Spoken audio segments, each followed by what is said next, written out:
In this episode of the Comic Book Collector's Guide, we focus totally on digital comics and some of the best practices in looking into reading and collecting comic books this way.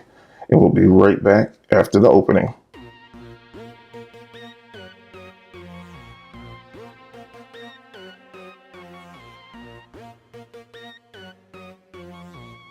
Welcome back to the Comic Book Savant YouTube channel. I'm your host, James Harris. This is the Comic Book Collector's Guide series. This is episode 14. This episode, I wanted to shift a little bit. Though one of the main focuses on the channel has always been centered around digital comic books. And reason being is that I get so many comments and responses in the comments for most of the videos saying that, a lot of different viewers are out of the country and it's hard for them to readily get comic books. So digital is one of their best outlets to get comics. And since I'm a big proponent of digital comics, and I try to not focus solely on digital comics, but it is one of the main tiers that I talk about just to make it easier for everyone to be able to get into the hobby of comics collecting. Everything doesn't always have to be on the physical side of media, but it is an option. So you do always have those two options, digital or physical. And I've talked about it in previous videos. I've even done a whole big, physical comics versus digital comics episode that I will link here in the eye above, so you can check that particular episode out. But this comic book collector's guide is just going to focus on digital comics. So before we go any further, make sure you smash the like button if you like the content. If you're new to the channel and you haven't already, please click the subscribe button. But back to the main topic, digital comics. We've talked about in previous episodes in the series about different retailers and different services that you can use for digital comics. We now have Marvel Unlimited. We have Comixology Unlimited.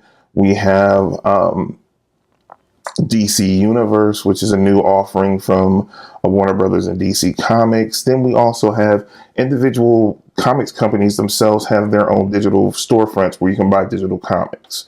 The one I guess I would recommend the most, if you're just buying individual issues and you just want a one-stop shop, would be Comixology. It's the most universal.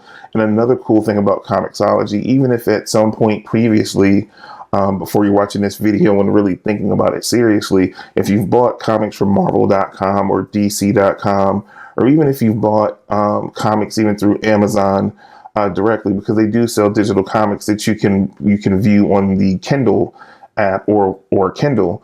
All those you can use those sign-ins through Comixology and then pull all your previous comics into one place. That's why I tend to like Comixology, because I've done that over the years. I bought a few comics through Marvel.com. I bought a few through DC.com and even on Kindle. So when I started using Comixology and I could import all my accounts into that one place and have all my books just flow through there, it's just way easier. They're all in one place and they're really easy to get to.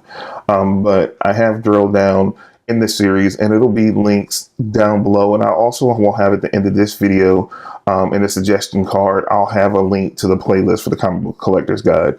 I've talked about in detail Comixology and Comixology Unlimited and everything that service has to offer. I've talked about DC Universe and everything that service has to offer.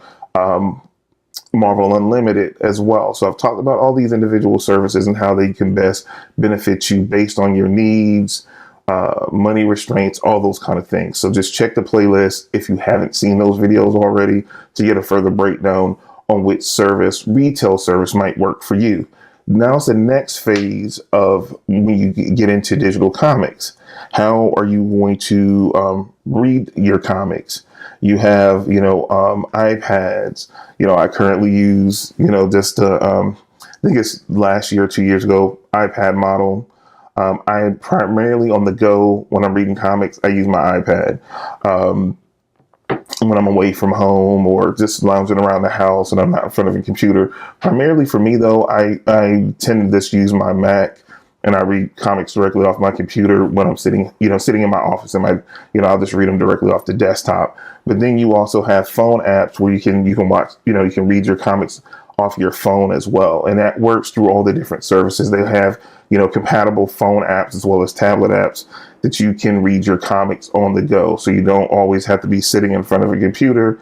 But for me, when I'm sitting down at my office, it's convenient for me. I have a 27-inch screen iMac, so it's just easier to sit and, see the full pages in color on my big screen. So that particularly works for me, but it varies because if you want to read comics on the go, it's nothing to grab your phone or tablet and read your comics as you go along, which is a huge convenience when you get into the area of digital comics. So again, you got a retailer, device, or method to read your comics through. Another big question I had previously that I addressed in one of the previous episode of the Comic Book Collectors Guide, episode 13, I got asked a question about, can you download your comics? And you can. Now, it's different levels to it.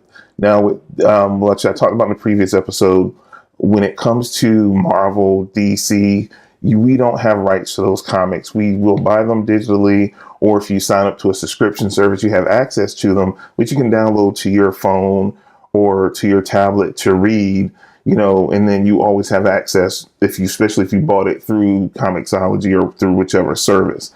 Now, when it comes to other comics like Image, Valiant, IDW, Dark Horse, the other publishers, the more independent or indie publishers, as people tend to think of them as, you are able through them individually, as well through them if you purchase the comics through Comixology. They have a tab where it's a backup tab, and you can actually download your comics, and you actually own the rights to those digital copies that you've purchased. Now, when we get into that, and you want to back up your comics collection that you've paid your hard-earned money for, digitally, you want those digital copies backed up, then you're going to have to invest in something like either like a cloud service. If you're on, an iPhone or a Mac, or you use Apple products, you might want to invest in signing up for an iCloud account. The basic storage, which is like like 5 gigabytes or something like that, is like 99 cents a month. And they have plans that range, higher depending on how much money you want to invest in having a online storage, a cloud storage option. Or you can do something like Dropbox, which is a really popular one, which it works on any platform. So you can have Mac, you can have Android, you can, use Chrome, whatever you use, you can use Dropbox. You can put on your phone, your tablet, your computer, and it syncs all your files. And it is also a cloud solution as well. They have free accounts, and you can get more storage based on how much more you want to, invest per month in paying for that. Or they have annual subscriptions as well, so you can have that option. Now, what I tend to do is have a two-prong. I back up my comics on the cloud, as well as using an external storage device, something like you'll see these all the time, which are external hard drives. My preference, I tend to use the Western Digital My Passport series. I've had a lot of luck. My background's in IT, so I've used a lot of external hard drives. I seem to have the less problems with the Western Digital. They have a good warranty program. You can get these as little as 1 terabyte storage, 2, 3, 4. It goes on and on. If you're just going to back up your comics, you can get maybe a 1 or 2 terabyte. These are relatively inexpensive. You can get like a 1 terabyte option for like maybe $60 now. You can get maybe like a 2 terabyte for about 100, and so on and so forth. So definitely, I'll have some links down below if you want some of my recommendations on the external hard drives. It'll be an affiliate link, so check that out. Also, I'll have links to Dropbox, iCloud as well, so you can check out those services and see about signing up if you're not familiar with them already. That I'll put all the links down below so you can check those things out as well. So those are definite things that you want to consider and look at when you're getting in the realm of digital comics. They're just very important. And again, if you want to back up and protect your collection because you are paying money for these books, then you definitely want some online and offline storage. Online, because if you're on the go and you want to grab something and maybe you don't have access to Comixology or one of your other services, and you want to grab your books on the go, if you have an online storage solution, you can do that when you're not sitting in front of your computer synced up as a great option. And then just to have a backup just in case anything happens, you don't have to re-download all your books. Something like an external drive, definitely pays off. And it's there, like I said, it's a relatively cheap investment. If you're just, this on this one particular hard drive, it's just for comics, a 1 terabyte should be good for like $60. If you want to go for the gusto, at least get like a 2 terabyte. So you'll have plenty of storage. But these files, they're either PDF or through Comixology, they're either PDF or CBCG format. And either one will suit your needs as far as that's concerned. And I will also link in the end card another video I did on comic book readers for the iPad. They were for the iPad specifically. Some are cross-platform that you can get on Android, but I'll link that in the end card as well, so you can see I did an episode talking about different comic readers. So it'll translate into, once you have these copies downloaded on an external device or on your computer, and you want a particular reader to be able to read those comics, I have you covered in that particular episode as well. So that's everything I wanted to cover. This is basically just a 101 basic tutorial about digital comic books.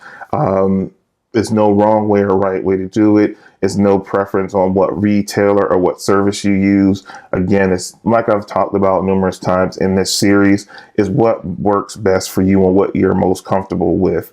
And then using it to your advantage, covering all your bases so you can get the most bang for your buck and get the most out of the service and the setup that you have around you. So I hope this has been helpful. Again, if you're new to the channel, make sure you hit that subscribe button. Also, make sure you click the bell notification so you know when new episodes on the channel drop.